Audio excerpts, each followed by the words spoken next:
Bonjour et bienvenue à ce nouveau tutoriel consacré aujourd'hui au SCSS. Alors, le SCSS, alors anciennement SAS, est l'équivalent du SAS, mais avec une syntaxe plus proche du CSS en réalité, alors, pour ceux à qui ça parle.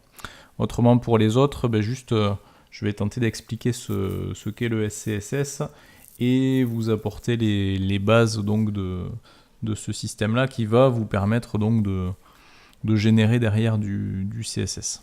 Et aussi, bien sûr, on va dire de produire ce CSS de manière optimisée et plus rapide. Alors, actuellement, voilà ce que vous avez. Donc vous avez le HTML qui gère la structure et le contenu et le CSS la mise en forme. Et donc effectivement vous écrivez les propriétés de mise en forme dans le fichier CSS et avant ça vous avez bien pris soin de sélectionner les bons éléments de votre page.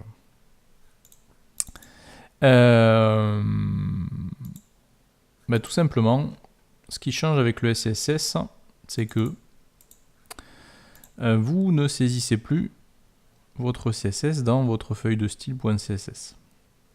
En fait, vous écrivez votre fichier SCSS avec les avantages que cela comporte, on le verra tout à l'heure, et vous avez ensuite un préprocesseur, un équivalent de compilateur, de convertisseur, qui va automatiquement générer la feuille de style correspondant à votre code SCSS. Donc voilà, en gros, on n'écrit plus directement la feuille de style au format CSS.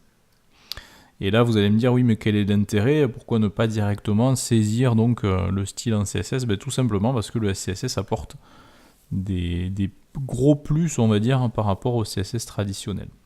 Alors, quels sont ces avantages? Alors, premier avantage, vous pouvez vous organiser en partiel. Ce qui était d'ailleurs déjà plus ou moins le cas avec le CSS, sauf que là, c'est optimisé. Et on va dire que ça n'alourdit pas le temps de chargement du site.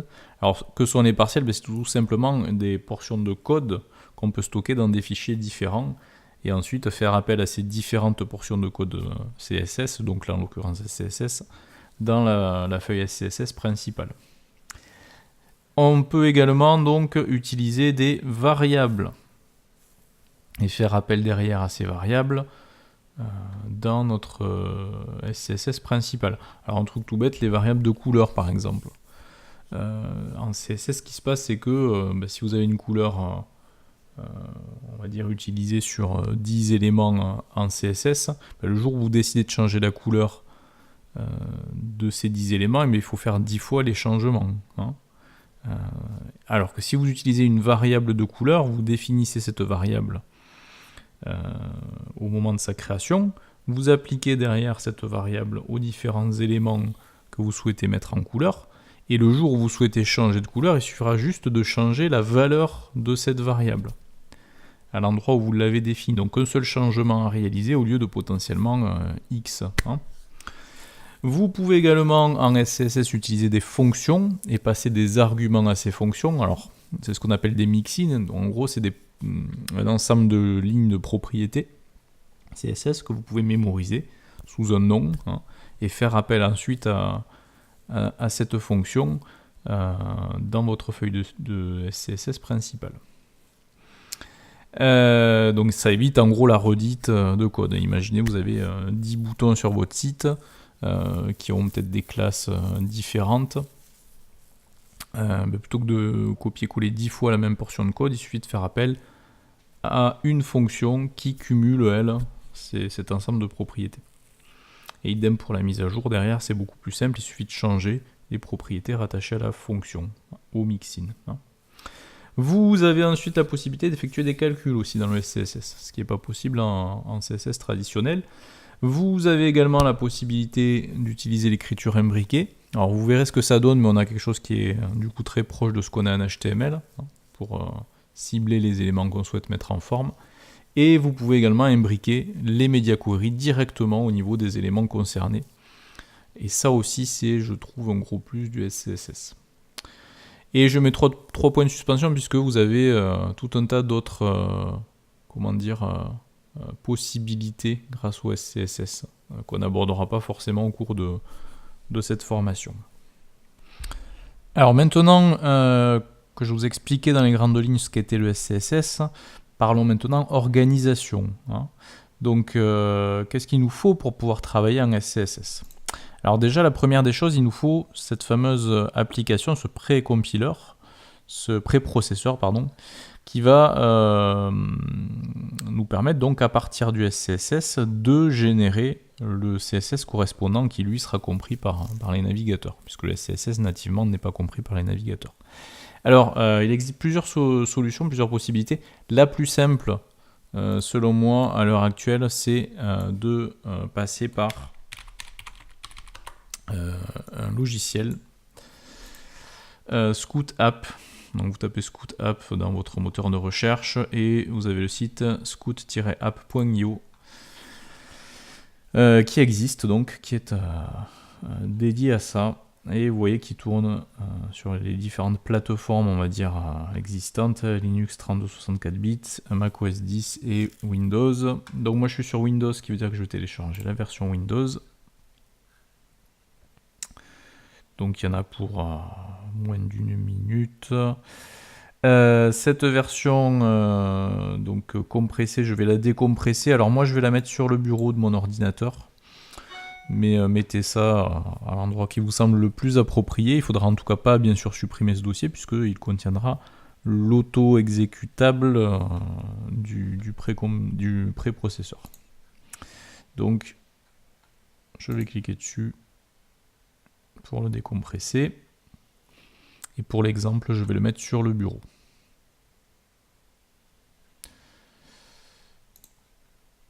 Voilà. Donc voilà, la décompression c'est terminé. Je me retrouve donc avec le dossier Scout App sur le bureau.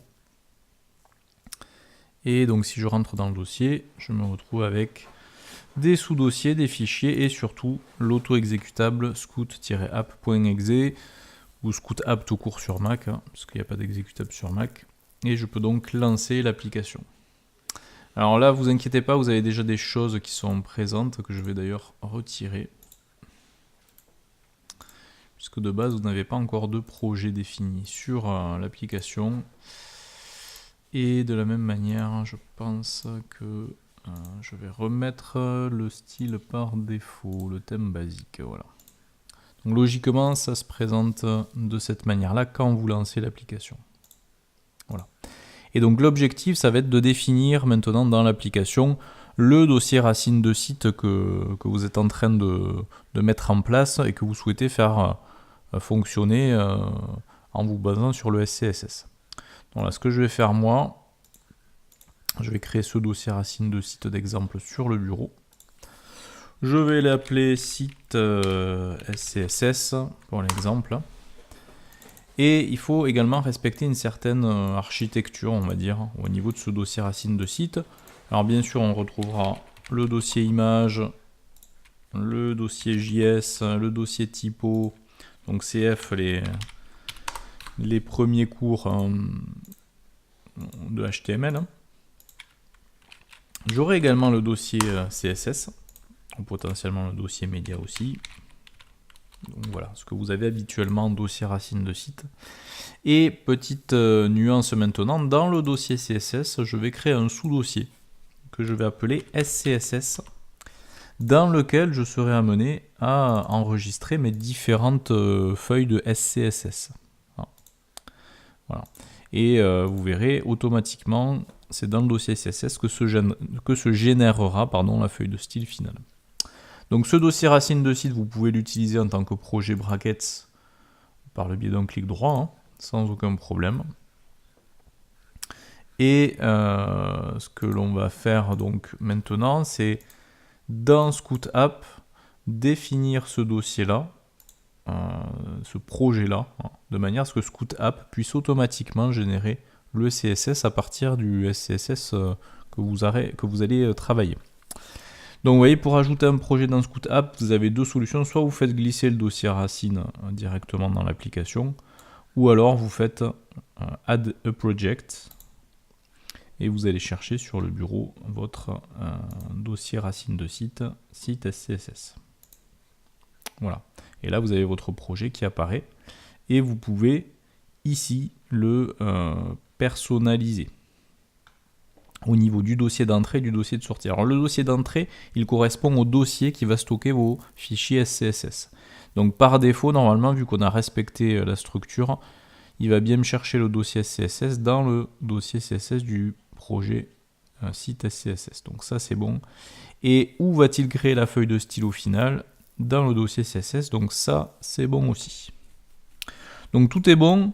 Et vous pouvez maintenant cliquer sur le petit bouton hop, démarrer, pour démarrer l'exécution de Scout App, hein, et donc la génération automatique du CSS à partir de ce que vous aurez fait. Alors il me met des erreurs, ce qui est normal. Il me dit qu'il ne trouve aucun fichier SCSS dans le sous-dossier SCSS. Ben oui, on n'a pas encore commencé à travailler. En tout cas, voilà, vous avez tout ce qu'il faut pour pouvoir commencer votre projet basé sur du SCSS. Donc la suite, à savoir comment rédiger en SCSS, la syntaxe, etc. On verra ça sur la prochaine vidéo. Sachez en tout cas que tout ce qui est syntaxiquement correct en CSS fonctionne également sur le SCSS. Je vous donne donc rendez-vous très prochainement pour la prochaine vidéo sur le SCSS.